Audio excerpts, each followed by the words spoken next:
Hello and welcome to another Financial Planning Solutions episode. I'm John Lindsay, of course, and Linda Cartier from Financial Decisions. And how many have we done over the years, I think, Linda? Oh, I don't know. We haven't kept count. but quite a few. And the last couple of years have been, well, something that's going to be probably talked about for years with our children and grandchildren. For sure. And we know that all of you out there have been affected in one way or another due to the circumstances of 2020, 2021, 2022, and here we now in 2023. Yes. Wow, what do you think?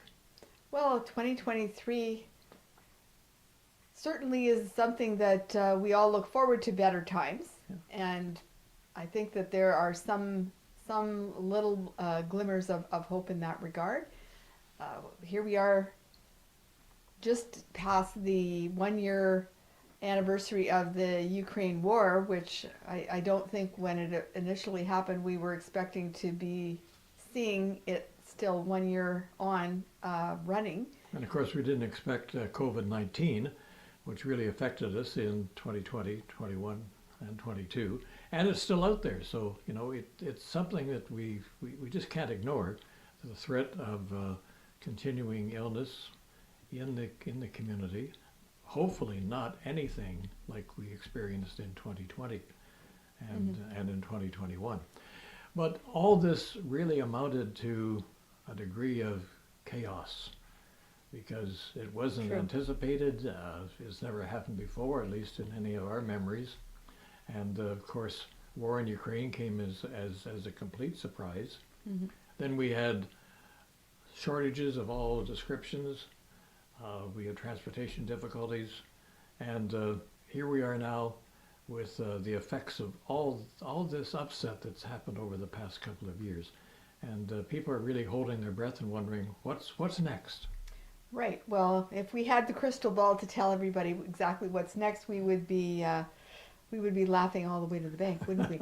But nevertheless, I would certainly say that So some of those. speaking about laughing all the way to the bank, the interest rates have thrown a curve into a lot of people's planning with respect to Well, their. for sure.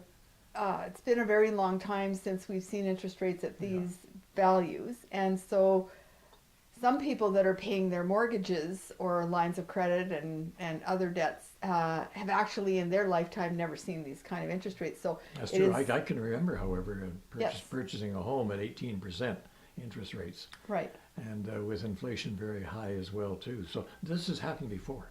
Yes, it's happened before, just a surprise for a lot of the younger generation.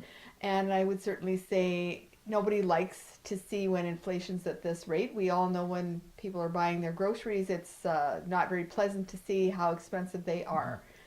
Whether or not that's all inflation or some of the Right. businesses taking advantage of it, that could also be a factor.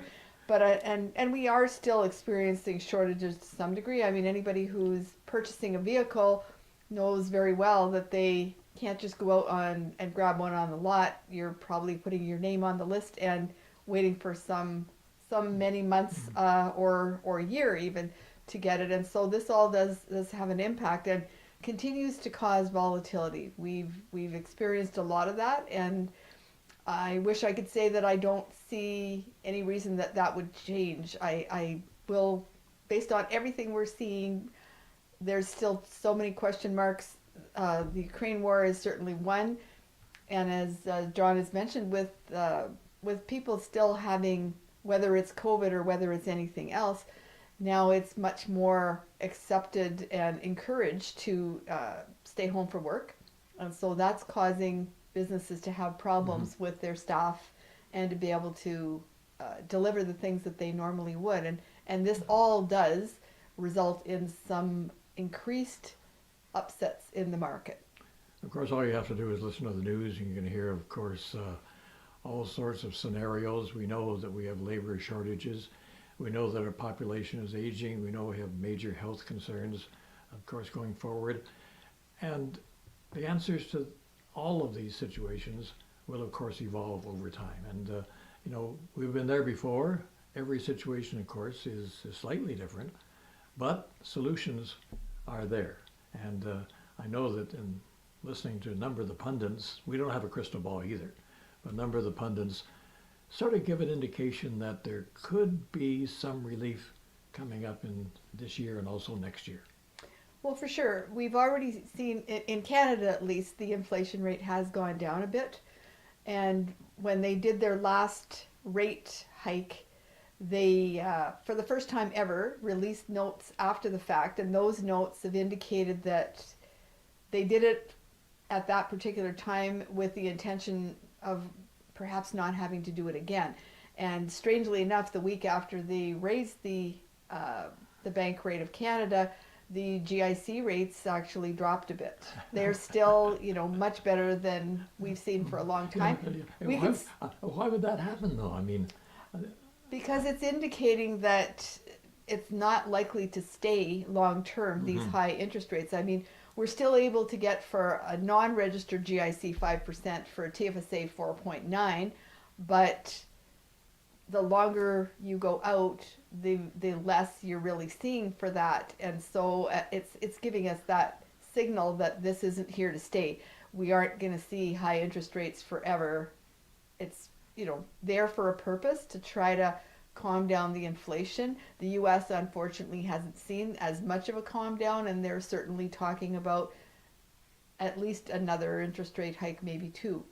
And I would say that we will continue to see it being a difficult year in 2023, but things are looking better than they were last year, and certainly to some degree. So how do you mean by difficult? Well, the shortages, as you mentioned, will cause difficulty. The fact that there's still many unknowns. I mean, the Ukraine war is still an upsetting situation. The fact that they've started to squeeze more on the energy for Russia may help to resolve this sooner than later. We certainly hope so, but here we are recording this at the end of February. RSP season, you used to call that our RSP season, is not quite as active as it used to be because of the tax-free savings account that people can put money into. But RRSPs are still valuable. Well, I mean, certainly it depends, as always, on your own individual situation. If a person has a huge pension plan, the RSPs aren't as valuable and need to be managed more carefully because of the tax consequences down the road. If a person doesn't have a pension plan, it's really valuable. And on the flip side of that, if you're a young person and you're thinking of purchasing a house, maybe you purposely put money in an RSP so that then you can do the withdrawal with the home buyers for your first time home buyers. So there's all different reasons why you may or may not choose to use RSPs. The TFSAs don't give you the deduction, but you're not going to pay tax ever again on that money. But speaking of home ownership, there is that new plan that allows individuals to put money aside. Well, the new plan is on the books and is to be voted upon because it actually hasn't come into legislation yet. Sometime this summer, maybe. Well, they're supposed to vote in April, so it could roll out quickly after that. We're certainly keeping an eye on it, and we'll bring that to everyone's attention so that you can take a full advantage of it. And put as much money aside as possible for future home ownership. Yeah. And we don't know which way retail or real estate is going to go either. We've seen terrific increases, and lately we've seen a drop in the number of homes being sold. It seems to have, well, in some cases, is half of what it used to be. What do you see there? What should people really do? Young people or anyone who's looking at buying a home, is this the time to wait a bit? Well, that's a really great question. I would say that it depends on your personal circumstances. The prices that are a little bit lower than they were during the crazy hike. Depends on what you've got for a down payment and that sort of thing. If a person could wait, I think there's some advantages to that. Perhaps we'll see further softening in the real estate prices, but it would be nice to see your interest rates a little lower as you go to purchase that mortgage as well. So, it could be a year from now, it would be more attractive. This is all individual situations, of course, too. As always. And we see rental rates also have increased substantially over the past year. So it's a tough spot for individuals who are looking at buying a first home or maybe moving into another home. It's a situation that hasn't been experienced for a number of years, so maybe it's an individual situation that's good to talk it over. Oh, for sure. I mean, I think you always want to take full advantage of what opportunities are out there and to also look at your individual financial picture to ensure that you're doing it as smartly as possible rather than just doing it from an emotional perspective. Hmm. Well, emotions and money are somehow tied together. So. Sure, sure. And that's the value of having a financial plan, of course, because this keeps emotions in check, and Yeah. and you can look ahead, perhaps, at the goals and objectives. Yeah. I understand there's something about. I know you're talking about an individual that would be. I think you call it a trusted contact person. Right. How does this relate to an individual? Well, a number of people would have a will and a power of attorney. Right. Your power of attorney, it's a very huge, powerful document in the fact that that person who has that can do anything that you can do. Can, take out a loan, can pay your bills, can purchase something, can invest for you. They can do anything that you could do. But on top of that, what we're discovering that's more and more important to also have in place, not instead of, but as well as, is this trusted contact person, which would be an individual who would know you well. They wouldn't have the power to do anything with your finances or even for your personal care. What they would be is that person who can tell someone like myself who's working with your finances if you're doing okay or if something's all of a sudden changed, either from a health perspective or as people age, if they are running into difficulties, perhaps somebody who's had a stroke, there's signs of dementia, so that it's there to protect you. So it's that person could contact us or we could reach out to them if we had noticed that there was something unusual happening that didn't fit with your normal activities. And so it just allows us to then help you protect yourself. Now, this is something you'll be talking with clients about going forward? Yeah, exactly. We wrote about it in the newsletter, so those of you who have read the newsletter thoroughly would have maybe noticed it. And so as we meet, we'll be discussing this with you. You may have somebody already, and we would have a document signed so that we would then have that on file, that this is the person that we can contact, and we'd have their contact information. So if it was necessary, then we'd know that we'd understand why they're reaching out to us, or if we had any concerns, we could reach out to them. So before we close off, I know people are interested in the markets, how their money is doing and that sort of thing. And in the financial field, they talk about bull markets. In other words, aggressive markets moving forward, like the bull charging. And then they talk about the bear market where, sort of holding back and things going down a bit. Yeah. We really haven't had what we really call a classic bear market because things really have not dropped like in previous situations, drops of 20, 30, 40, 50%. That hasn't happened. No, what's happened is it was more of a decline, and like not to that degree, but a decline and then sort of sitting flat for last year. So, for a lot of people, depending on whether you were aggressively invested, you might be down 10 or 12%. Very, very few of our clients, I think, are in that position. And then otherwise it would be like a -7 or -4, something like that for 2022. So we've already seen 2023 improve from those kind of situations. And I would certainly say there's been some advantages and some shifting around that's taken place over the past year in most people's portfolios. Even if you're in a growth portfolio, most people would still be having a 25 to 30% safety piece of your portfolio. So some of that would be in cash, and that's not like earning the 1% that it was before. It's earning 4+%. And then the bonds, which as the interest rates have flipped around, anything that's a shorter term bond in that sort of 1 to 3 year time frame is in a better position to be earning money, earning better interest helping your portfolio. And then those two pieces can also be turned around if there are drops, which there will be, to use that and purchase like good companies in the portfolio to improve it for the future. Of course, it's always very difficult to predict the future, and we know going back in time, the length of, we talked about the bull markets and the length of the so-called bear markets, down markets. Well, they vary in the length of time. Yeah. And we don't know if 2023 is going to be sort of treading water, or as some say, it's going to show a rise, or it may, who knows?